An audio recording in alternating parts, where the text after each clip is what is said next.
Sadhguru, I wanted to know that when we are silent, still we feel that mind chattery, which always bothers us, and our thought always shifts back to past and future imaginations, which will not be any of output. How to get rid of it? A whole lot of thought about this thoughtlessness. Thoughtlessness, no mind, these kinds of terms have been propagated all over the place, and these terms have been badly misunderstood and made into all kinds of things, and people are striving how to stop my mind.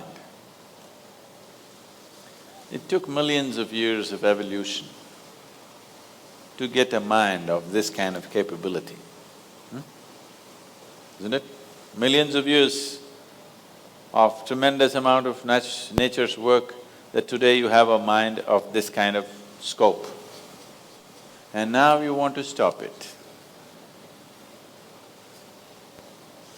Why is it that you want to stop it? If your mind was constantly producing absolute pleasantness for you, would you think how to stop this mind? Would you? No.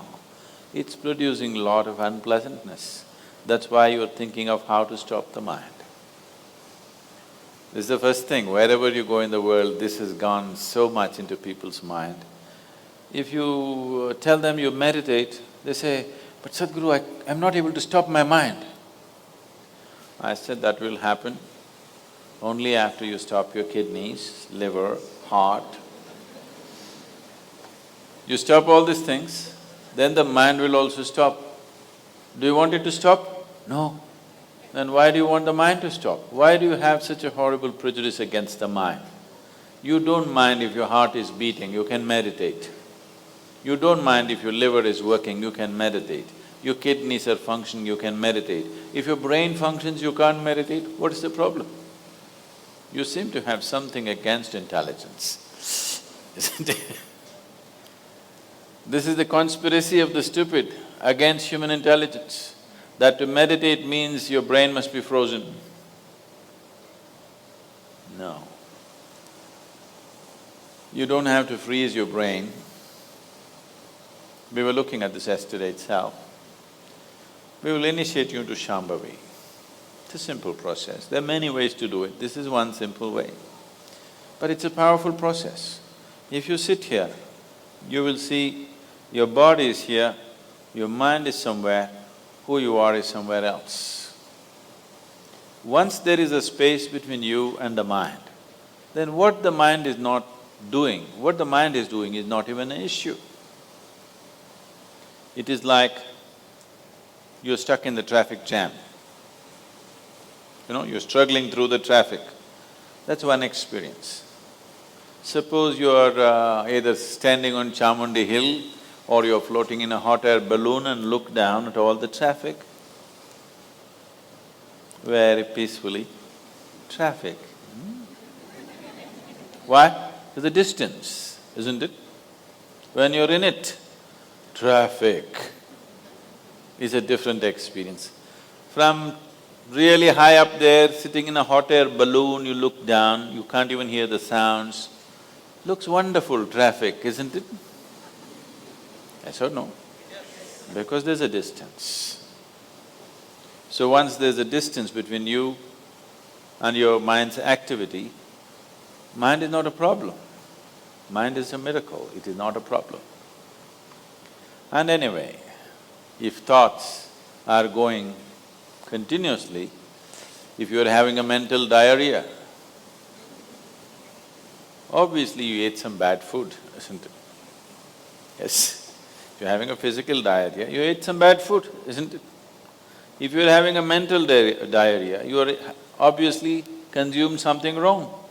What this wrong thing could be is, the moment you identify yourself with something that you're not, then you're finished. Your mind is a continuous runs. There is no other way.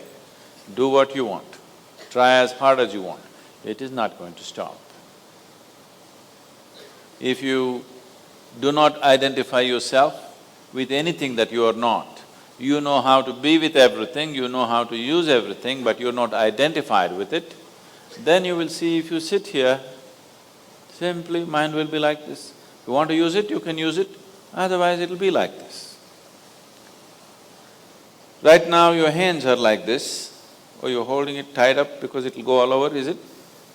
No. You can keep it like this. You can keep it like this, you can keep it like this. When you want to use it, you can use it. So it's a useful instrument. Suppose your hands become like this. You know, some people have become like this. Yes or no? If it becomes like this, you will become ridiculous, isn't it? If it happens to your mind, also you're equally ridiculous. It is just that you are living in the comfort that nobody else can see it. But people can see it. They watch you closely enough, they can see it, isn't it? And whether they can see it or not, that's not the point. The point is, the most important faculty of your life is out of control. Doesn't matter whether they can see it or not, that's not the issue. The issue is, the most important faculty in your life is out of control, doing its own rubbish all the time, not doing what you want it to do. So, if you have to be freed from this ailment, you should stop eating bad food. Wrong food or bad food means you're identifying yourself with things that you're not. If you sit here, if you're not identified with this and with this, then you will see everything is just fine. Then your mind will do what you want it to do. Otherwise, it will simply hang there, and that's how it should be. Mind should not be telling its own stories all the time. It should tell the story that you want it to tell, isn't it? Otherwise, it's quite a nuisance.